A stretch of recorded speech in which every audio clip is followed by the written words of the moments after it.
So I recently finished The Way of Kings by Brandon Sanderson, and in my opinion, it's pretty phenomenal. The fact that a book can actually hold my attention for over 400,000 words speaks for itself. But here are my thoughts on whether you should read it, because it's a pretty big investment of time, obviously, and some people are gonna love it, and others are probably gonna love it, but they might not. It depends on who you are, so hopefully I can help you to decide. Oh! This is gonna be a pretty quick overview, and I'm gonna stay clear of any obvious spoilers because that would ruin it.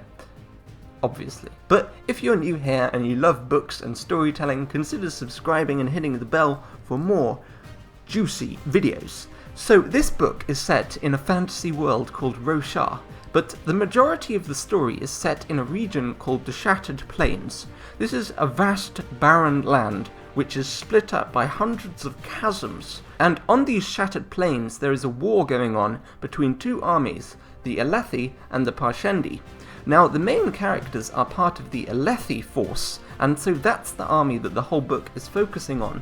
And whenever they fight against the Parshendi, the slaves have to run in front of the army, carrying bridges which they have to place over the chasms, all the while they're being pelted with arrows from the other army, and is basically just pure misery. So you have to just somehow survive in a place, in a world where everything wants you dead. Now the story follows three main characters, and they are Kaladin, Dalinar, and Shalon. And there are also other characters, obviously, because that wouldn't be much of a story, but these are just the main characters. These are just the main ones. They're just the main ones. Now Kaladin is pretty much the main of the main characters, if you get what I mean. Like, he's the main one of the three main characters that I just mentioned. But he's also a slave, and he's also a warrior, but he's also a surgeon, and he's also so many other things. But essentially he's a slave who is put on bridge duty, and so he has to carry these bridges that I've been talking about with the group of slaves, and basically hope against hope that he doesn't die, because it's basically luck if you die or not, because you can't defend yourself. But basically the thing about him is that he's one of the most honourable, right, compassionate characters that I've ever read, and it's the classic case of exceedingly bad things happening to an exceedingly good person, and because of that we're just rooting for this guy every step of the way. When you read this book, there will be like a bond between you and Kaladin, because you will care about him so much, and it reminds me of the film Gladiator, basically a beaten down slave who is a better leader and a better person than all of the kings and leaders put together, but still he is somehow a slave. And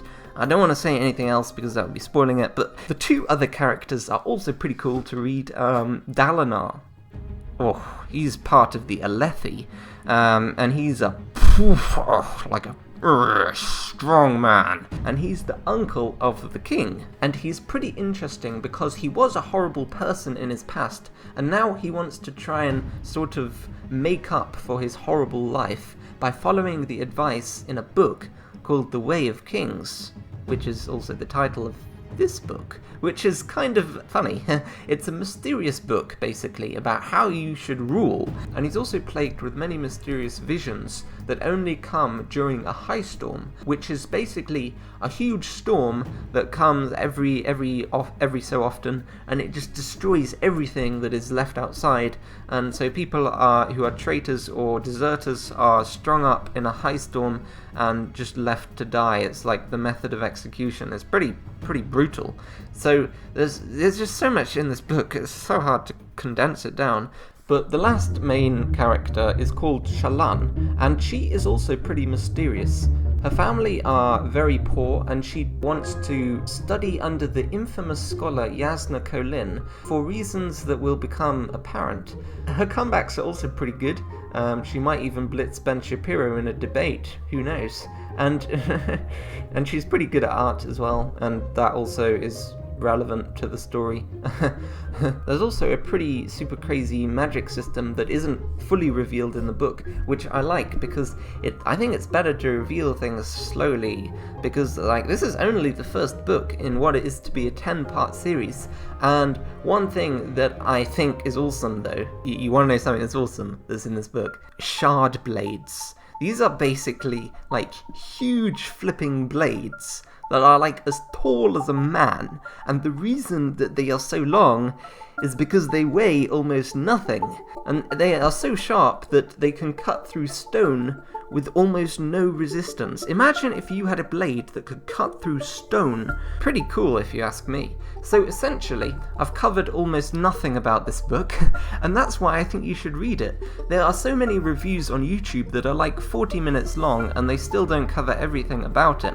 There is so much depth and mystery that you could probably think about it for months and years and still not fully understand it. But I tried to keep it short because time is pretty good to have, you know. It's probably better to just read the book rather than watch a 40-minute review. But if you want to pick up the book, the link is in the description, and I'll see you in the next video. Goodbye.